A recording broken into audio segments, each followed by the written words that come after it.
Final Fantasy is a franchise that found its voice in the RPG video game landscape, with its turn-based battle mechanics, interesting and recurring world elements like the summons and magic that has come to characterize it. Nowadays, the Final Fantasy franchise is striving to be more modernized, mixing up its gameplay and exploring other more mainstream gameplay mechanics. Final Fantasy XV was a clear example of this. Final Fantasy XVI is out now, and it is Square Enix's most recent attempt to modernize a main entry in the Final Fantasy franchise. Did they hit the mark, or missed it miserably? Let's find out. Hi everyone, my name is Jeremy and this is my non-spoiler review for Final Fantasy XVI for PS5. This game was developed and published by Square Enix. So what is the story of Final Fantasy XVI? This game follows the story of Clive Rosfield, a warrior granted the title of First Shield of Rosaria and sworn to protect his younger brother Joshua, the Dominant of the Phoenix. Dominants are people who are born with the power to transform into Eikons. A horrible tragedy takes place, and Clive swears to take revenge on the Dark Icon Ifrit. However, as you progress the story of Final Fantasy XVI, you will see that things are not what they seem. The game's story is told through voice-acted cutscenes and a mechanic called the active time lore, which I will explain later on. So let's talk about the visuals of this game. And I have to say, they are outstanding. Final Fantasy XVI takes place in a medieval setting with classic Final Fantasy medieval aesthetics. The game goes for a very realistic, hyper-detailed look. This Final Fantasy game has a mature rating, meaning that you will see a lot of explicit violence that helps to set the tone for this world. The monster design in this game is outstanding, and they basically use the classic Final Fantasy monsters with new designs, and the same thing applies for the icons. All of the icons that are presented in this game are basically the summons from other Final Fantasy games with new designs, as they always do with every entry. And the designs are phenomenal. One last thing that I would have to say regarding the visuals is that cutscenes in this game are a visual spectacle, not only because of how good the visual fidelity in this game looks, but because of how the cutscenes are presented. But I'll comment more on that later. So in regards to the performance of the game features a performance mode that prioritizes frame rate and a graphics mode that prioritizes visual fidelity. In performance mode, the game has a 1080 resolution upscaled to 1440p and aims to run at 60 FPS. In graphics mode, the game has a native resolution of 1440p upscaled to 4K and runs at 30 FPS. I played in performance mode and the frame rate was inconsistent. It stayed above 30 FPS for the most part, but it fluctuated a lot. It fluctuated between the 40 FPS up to 60 FPS. Either way, cutscenes in this game are rendered at 30 FPS regardless of the mode that you choose. So let's talk about the music. Music in Final Fantasy games is always outstanding, and Final Fantasy XVI does not disappoint. You will have a lot of tracks with orchestral arrangements and with even opera-like vocalizations. And of course, you will have some tracks that are more rock oriented. The music in this game truly transmits epicness and heartfelt moments that help complement the visuals and the story of this game.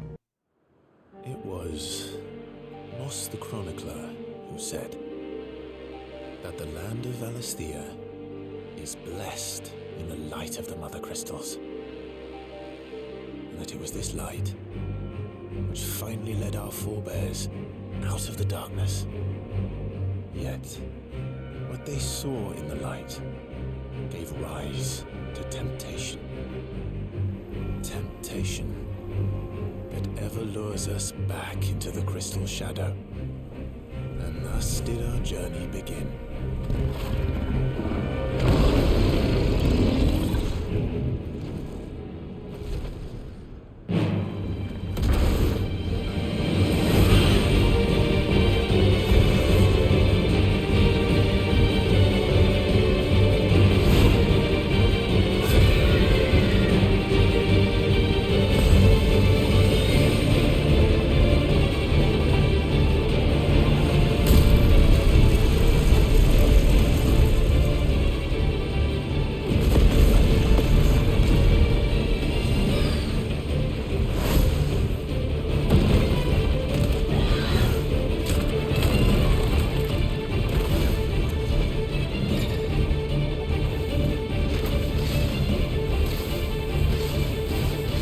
So let's talk about the gameplay. Final Fantasy XVI is an action RPG. You can attack, jump, and dodge, and use magic with the press of a button. You can make combos by attacking multiple times, and you have special attacks that are tied to the icon or summon that you have equipped. You can only have 2 special attacks equipped at a time, and these can be combined with regular attacks for combos.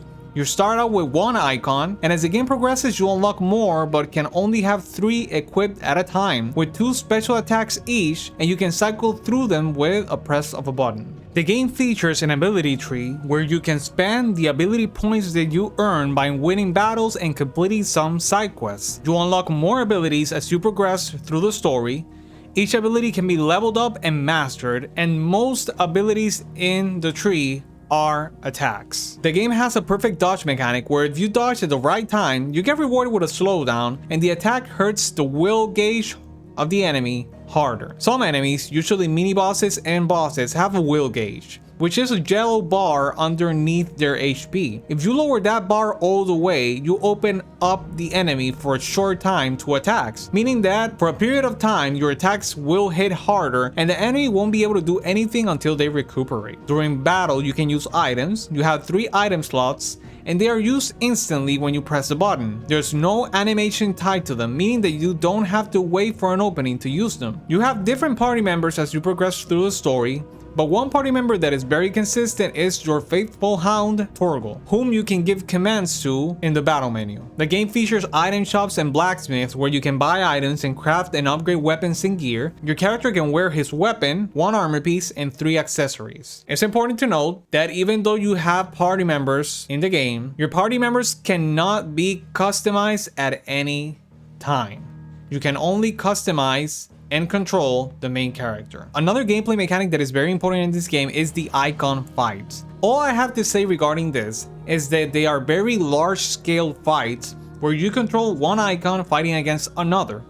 These fights tend to be a little bit long, and the main focus of the fight is the visual spectacle. They are fun to look at, and gameplay wise they are pretty simple. Other mechanics that are important to mention is that later in the game you unlock hunts, just like in Final Fantasy XV, which are special monsters that are like mini bosses and give rare items if you beat them. Additionally, the game features another mechanic called the active time lore. Aside from the lore that the game has, which you can find in books scattered throughout the game also features a lore that is more oriented towards the present. The active time lore allows the player to open up a menu and read a compilation of important information that is most relevant to Clive's current storyline progression, and this continues to get updated as you progress through the story. Last but not least, let's talk about the side quests. At first, I thought that the side quests in this game would be reduced to fetch quests and go to X place to fight a monster, but they proved me wrong for the most part. Side quests are, in a certain aspect, only fetch quests and go to this place to fight a monster, but they managed to decor some side quests, or I could even say most side quests, with stories that give special context to them. These side quests manage to expand on the story of Final Fantasy XVI by giving you more personal stories that illustrate some of the bigger themes of the game, or to illustrate how some of the big things happening in the story are affecting the NPCs. Like for example, some side quests show the suffering and discrimination the bearers are subjected to, and honestly it can be very compelling to see these more personal stories because they give face to a lot of very abstract themes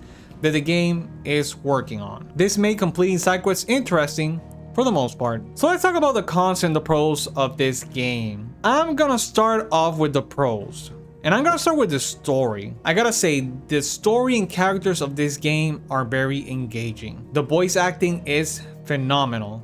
Story moments are dramatic, flashy, and epic, and very cinematic. And dramatic moments in the story really land. Another thing that I need to point out as a pro in this game is the small loading times on the PS5. The game loads very fast, and even when fast traveling, it loads incredibly fast, allowing you to get back in the action immediately. And last but not least, the gameplay is very fun and easy to pick up. So let's talk about the cons of this game. I would have to point out as the first issue that I have with this game, the story pacing. The game felt like it started at the 10-hour mark. And it's very weird because some parts of the game move along very quickly and hit some very high notes, especially during the icon fights. But after that, you have these very slow moments that kind of drag the pacing to a crawl. Another issue that I had regarding the story is that I feel like they don't explain enough during those first 10 hours of the game. During the first 6 to 10 hours of the game, I didn't know what the political climate of this world was, and they kept making references to it. They kept talking about different groups and bands that were important to the story, and I had no idea what they were talking about because they were talking about it as if the player already knew. In this sense, I feel like the game fails to present its world to newcomers and just assumes that you understand what they're talking about.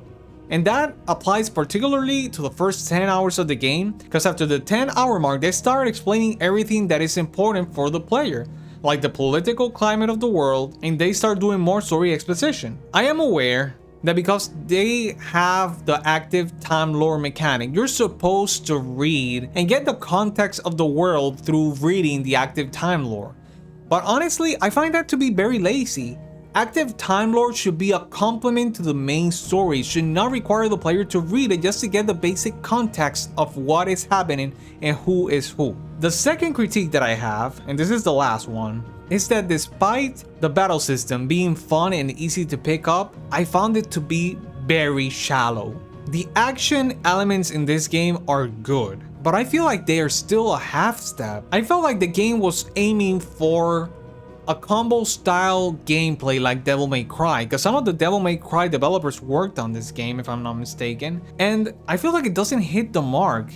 When I think of a Devil May Cry game, I know that a Devil May Cry game is focused on the combos and being very stylish when you're fighting and you get rewarded for that. In this game, they kind of have that, but I didn't feel like I had as much control as I have with Dante in Devil May Cry with Clive. Additionally, the normal difficulty in the game feels extremely easy. I felt like I played through the game and I didn't break a sweat. Once you finish the game, you can unlock other difficulties, but why is the normal difficulty so easy? And one last thing regarding this, I feel like the RPG mechanics are completely absent from this game, and that's the reason why I feel it's shallow. You can't do anything with your party members. You can't choose them, you can't change your equipment, you can't customize them, you can't give them orders.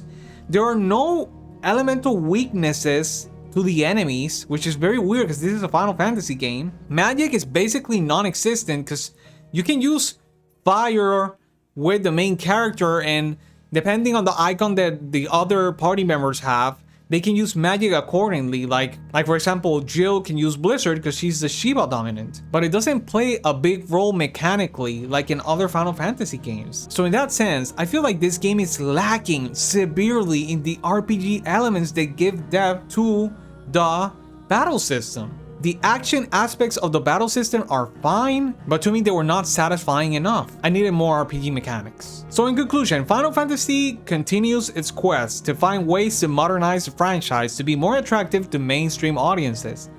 This new entry manages to please with interesting story, incredible visuals, epic boss fights and story moments, superb voice acting, and fun gameplay. However, in the process, the game continues the Final Fantasy XV trend of diluting the RPG elements to a point where they are barely present at all, and where the gameplay mechanics feel very shallow. In my opinion, it's a mixed bag that is mostly positive, but that hopefully is thought out more carefully in the next entry. For this reason, I recommend Final Fantasy XVI for the PS5. So that's gonna be my non-spoiler review for Final Fantasy XVI. The link to the PlayStation Store will be in the description, and I have my playthrough of the game on the channel, so go check it out. I hope you guys enjoyed this, and I will see you guys next time. Bye! So the Darmaks finally grew tired of being slaughtered.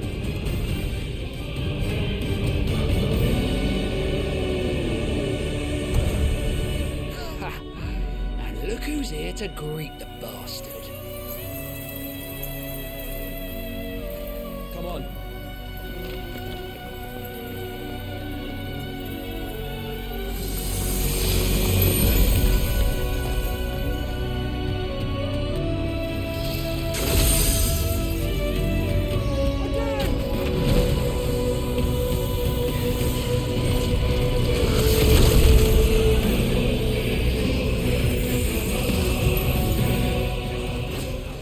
Hi everyone, if you enjoyed this video, please hit the like button and subscribe to our channel to keep up to date with our content.